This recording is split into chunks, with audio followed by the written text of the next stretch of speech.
when Tiger Woods first comes out and says, I wasn't drinking, you're like, oh, come on, give me a break. Of course he was drinking. And then you get the details. And one of the reasons we didn't delve too deep into it yesterday is that we didn't know the answers. The details hadn't been announced. So now they've been announced. So fascinated by the whole thing. Here's why. I'm not. Tiger Woods blew a breathalyzer twice. 0.0 both times. He had not been drinking. They took a urine sample. He was not on, he wasn't getting high or, snorting blow or that stuff at all. Tiger Woods did, however, take what may be some type of combination of prescription medicine, I imagine, for the recovery from his back surgery. All right, okay? so here's the thing. You got a really good friend. I have a good friend who has been fighting this battle for now probably a good year and a half, 2 years, trying to be the voice of reason in the world of opioid abuse, and that's Governor Christie. Right. And because Governor Christie was personally touched by it. He had a dear friend who took his own life because of it. He has the bully pulpit to get up there and talk about it.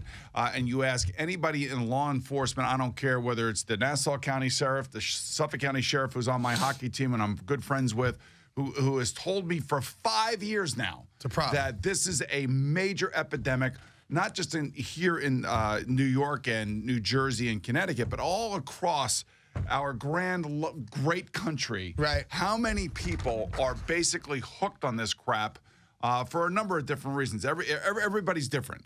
In this case, it is not surprising to me that I believe that Tiger Woods is now the celebrity poster child and face of this problem that we have. Now, I don't know if he's addicted. I don't know, what's going on with him. But all I know is that this is happening all across America, that, Tiger Woods is a human being. And Tiger Woods is obviously, as Jack Nicklaus pointed out yesterday, needs help. He fell asleep at the wheel of the car. The car, thankfully, somehow he pulled over, maybe even crashed a little bit because there was damage to the car.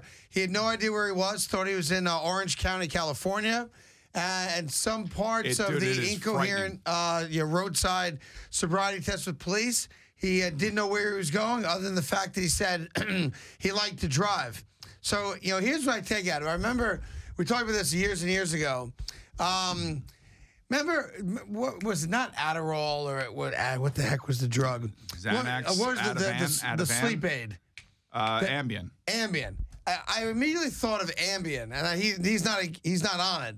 But I remember a good friend of mine was taking Ambien and went to the roof of his house and jumped off the roof of his house, all right, and landed in his front yard with a compound fracture of his leg, and it broke his ankle and fell asleep and woke up the next morning laying in his front yard with a compound fracture of his leg and a broken ankle and didn't remember how he got there. Now, the excruciating pain that would be associated with that, how could you not? How could that not wake you up? But he was on Ambien, and then he obviously had no idea. So when I hear about Tiger Woods being on some kind of prescription drug, I get it. I buy it. I don't think he set out on, Sunday night to get effed up and party and go out, to some broad's house or, out drinking wherever he was, because he wasn't. What he did do, though, and what's scary about it to me, is that he might be abusing it, I don't know, but he's taking a drug that a doctor prescribed to him, right? Well, that's the problem. Next thing you know, he's blacked out. He gets in his car without even knowing he's in his car and goes for a drive at 3 in the morning, truly, without knowing he's doing it. I would probably tell you. How does that happen? I would guess right now, as we're speaking here on the radio, that there's somebody somewhere on the LIE in the same condition. I hope somewhere not. on 78 in the same condition. I just driving under the influence of this stuff without even realizing what the hell they're doing.